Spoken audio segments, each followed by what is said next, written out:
ये chemical composition of cell का एक टॉपिक है क्लास फर्स्ट ईयर में, उसको मैं थोड़ा रीड आउट कर दूं। It is already established that all living organism are structurally composed of the cell.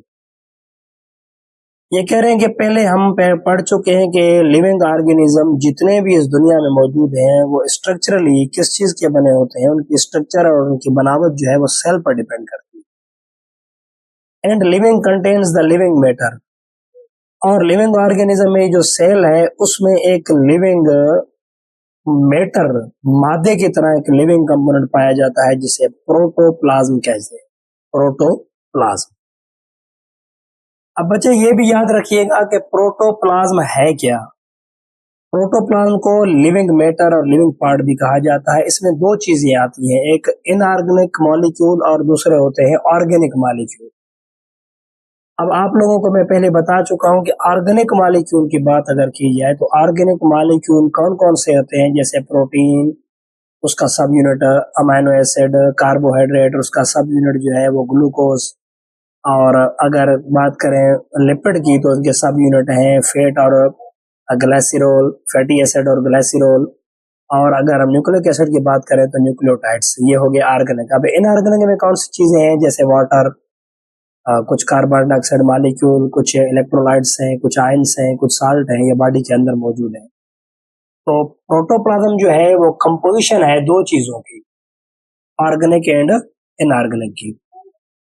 और इसके अलावा अगर कहा जाए कि भाई प्रोटोप्लाज्म को डिफाइन करें तो हम कहेंगे कि न्यूक्लियोप्लाज्म और साइटोप्लाज्म का पोर्शन, सेल का न्यूक्लियस वाला पोर्शन और सेल का साइटोप्लाज्म वाला पोर्शन जो है ये भी एक प्रोटोप्लाज्म है।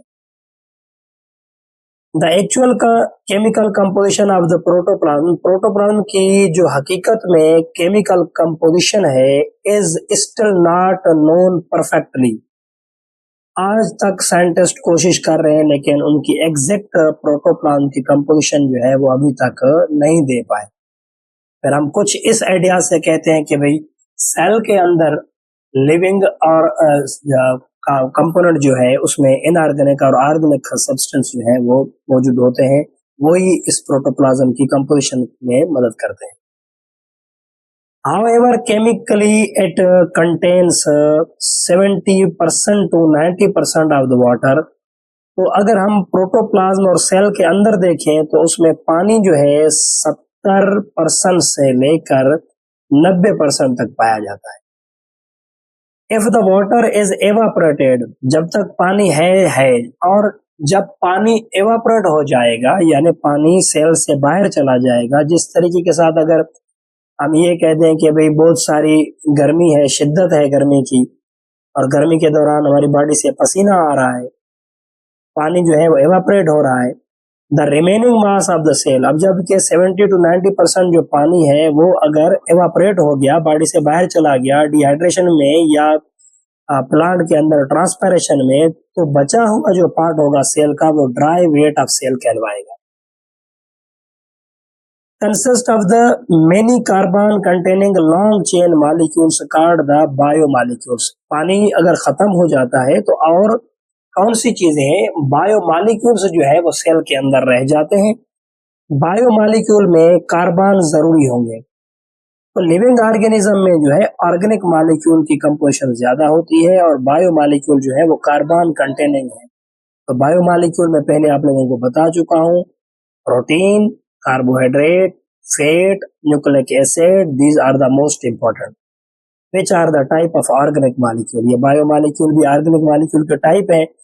So the compounds produced by the living organism are called, जो कंपाउंड लिविंग ऑर्गेनिज्म अपनी बॉडी के अंदर प्रोड्यूस करते हैं, पैदा करते हैं, बनाते हैं, उनको बायोमॉलिक्यूल्स कहा जाता है। तो बायोमॉलिक्यूल्स में कौन कौन से आते हैं कंपाउंड्स लिविंग, फिर वही बात, प्रोटीन, कार्बोहाइड्रेट, लिपिड या न्यूक्लिक एसिड।